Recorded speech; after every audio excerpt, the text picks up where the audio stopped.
We're humans. We forget things all the time. Forget where you put your car keys. Forget what you had for dinner last night. Forget to manscape before a big date. Code word headliners, 20% off plus free shipping. Also forget, I forgot what I was going to say. Yeah. Analytics off the chain, all the channels not the same. Jake and Kyle, you know the name. Headliner Nation, we running the game. I'm a headliner.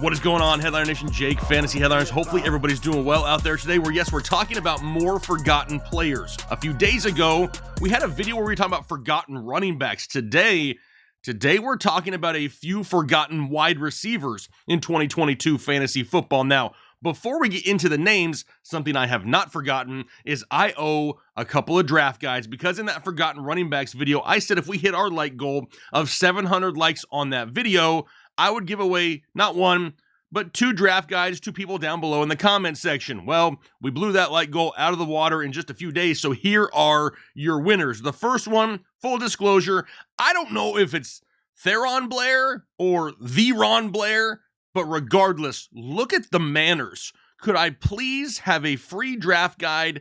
Thank you. This is 2022, and we have somebody using please and thank yous. They need to be rewarded with a free draft guide. Congratulations. And then Sean Daniels, the second guide winner. Great video, guys. I personally don't play for the money or respect. I play for the ladies. Sean, we might as well give you a little help here, right? And throw you a draft guide just to make sure you have no other excuses for the ladies here this year in 2022. Congratulations, you guys, and your free draft guides. Why not put the same goal in place for this video? Same thing, same rules apply. If this video can get 700 likes, I'll give away two draft guides to people who leave comments down below in the comment section. So make sure you hit that like button and leave those comments. I'll be picking those two random winners, I'm sure, pretty soon. You guys aren't taking very long to hit your like. Maybe I need to raise the goals. Should we raise them? Maybe next week? Okay, another week of low goals because you guys are blowing them out of the water. But here we go. Let's head right into the content. The first wide receiver we're going to be talking about is a name that I'm probably going to say, and you're probably going to go, eh. But listen to Adam Thielen here for a second. Because I understand it. I understand why people kind of have that feeling, right? To an extent. I mean, he's getting older. He's been missing some games here the last few seasons. But right now, he's currently wide receiver 35 in the 8th round. By that time, he's basically probably your wide receiver 3, maybe your wide receiver 4, just chilling on your bench. He's had at least 700 yards and 9 touchdowns in 3 of the last 4 seasons played, despite missing 11 games over that time span. And now we finally have a coach in Minnesota that could speed up this offense and make them a little bit more high-powered. Kevin O'Connell has come over from the Los Angeles Rams as their offensive coordinator under Sean McVay and is now the head coach in Minnesota. That speaks volumes for what this offense could be here in 2022. Maybe not so slow and boring as kind of like people view them, but with the weapons they have, this could be a super high-powered offense. They didn't bring anybody in free agency. They didn't spend any early draft picks on wide receiver. So that tells me they believe in and trust in Adam Thielen being their number 2 wide receiver behind Justin Jefferson. Now, opposing defenses are going to have their hands full with JJ there and Dalvin Cook in the backfield. What about Adam Thielen? I mean, he's obviously somebody that Kirk Cousins trusts in the red zone. He looks for him. He has 35 red zone targets over the last 2 seasons combined. In 10 of his 13 games in 2021, he also received 7+ targets and had touchdowns in 8 of his 13 games played. You're assuming very little risk here because of where you're drafting him. He's going on your bench. You don't have to start him every single week. And for him to surpass wide receiver 35, he needs right around 140 half PPR fantasy points. So really, he needs to be in the neighborhood of 65 receptions, 750 yards, and 6 touchdowns. Is that doable? I mean, that's basically what he did last year with less touchdowns. Very doable. Adam Thielen is a guy that a lot of people are just starting to forget about because he's getting a little bit older and he's dealt with some injuries, but not a bad option because you're not overly reliant on him. He's just a bench stash that could definitely turn out and be a top 12 guy once again. How about Russell Gage? I will continue to sit right here, close-up time, and talk about Russell Gage. I'm not going to stop doing it until people start listening a little bit more, because right now, this guy is sitting in the 10th round at right around wide receiver 46. That is mind-blowing to me. Chris Godwin tore his ACL in December. Antonio Brown, long gone, and technically, at the time of this recording, Gronk has not re-signed with the Bucs either.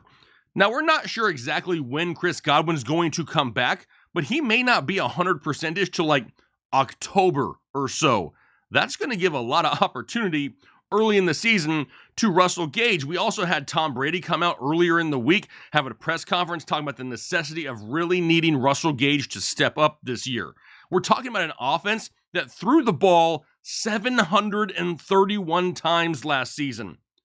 That's 56 more times than Patrick Mahomes and the Kansas City Chiefs. They're going to throw the ball a lot in Tampa Bay. That's why you have Tom Brady. And Gage is a guy who's had over 90 targets and 750 yards over the last 2 years, averaging right around 10 yards a reception in Atlanta.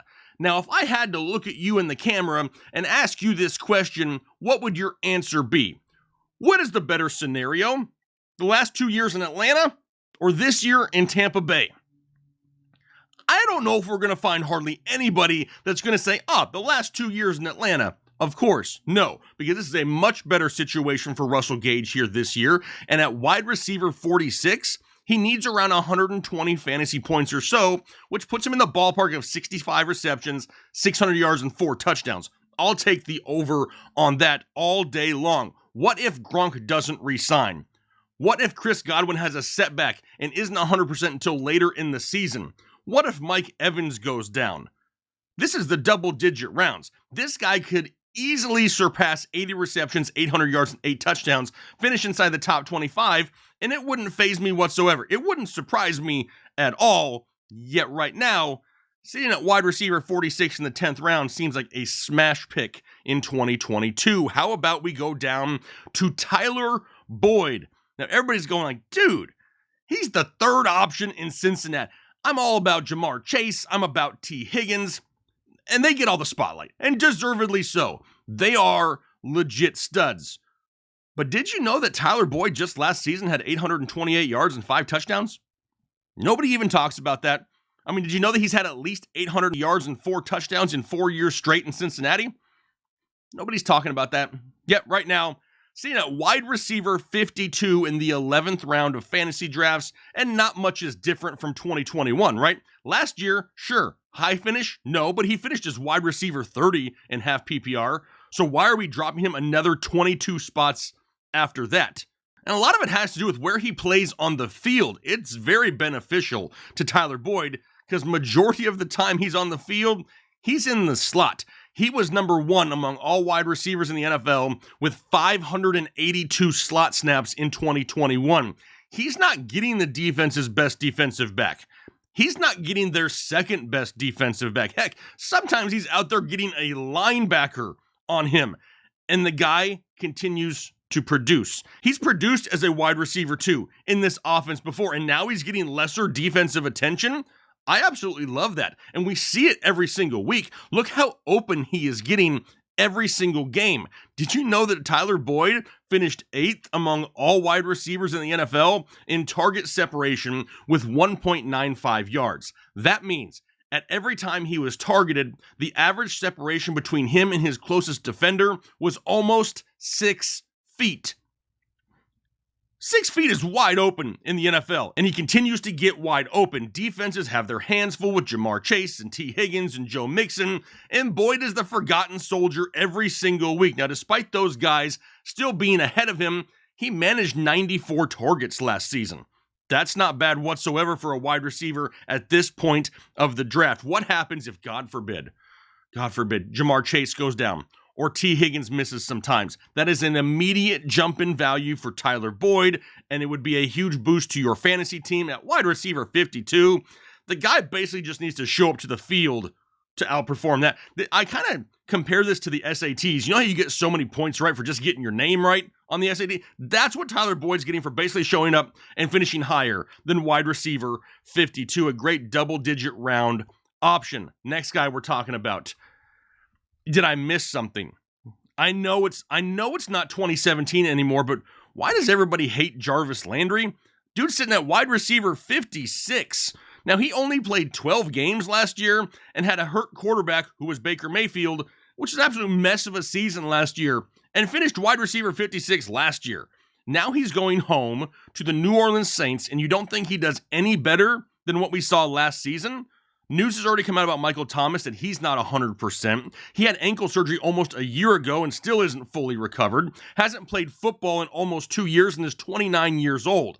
Alvin Kamara had a down 2021 where he lacked explosiveness and has an off-field assault charge pending. Heck, they're out there working out David Johnson. That kind of tells you a little bit of sense of desperation right there in itself. Chris Olave, who is a stud rookie. Love Chris Olave, still a rookie wide receiver, but defenses are going to have to pay attention to him. What about Jarvis Landry? He's like the next best option in this offense. The team is going to have to throw the ball once again this season. Is Jarvis Landry a 1,000-yard wide receiver? No. Not at all, but he could be the guy that helps move the chains and extend possessions. I wouldn't be surprised whatsoever if at the end of the year, Jarvis Landry's sitting right around 65 to 70 receptions, 700 yards, and 4 touchdowns. That's enough to be in the top 30-ish or so, and the guy's sitting at wide receiver 56? People don't like Jarvis Landry anymore. Maybe it's because he was unsigned for so long that he's so far down people's rankings that they've just forgot to move him back up now that he's signed with the Saints. Whatever it is, Jarvis Landry may not be a must-start guy every single week, but a bench stash in the double-digit rounds, abso-freaking-lutely. But this is what I love about the wide receiver position. I literally could have talked about 64 players in this video, but it's still June, and I need content to get me to the season, so we're going to kind of spread it out a little bit, keep these shows a little bit shorter, because we know the attention span of most people isn't an hour-long show. A lot of people don't want to sit there and watch the same show on YouTube for an hour. Trust me, I get it.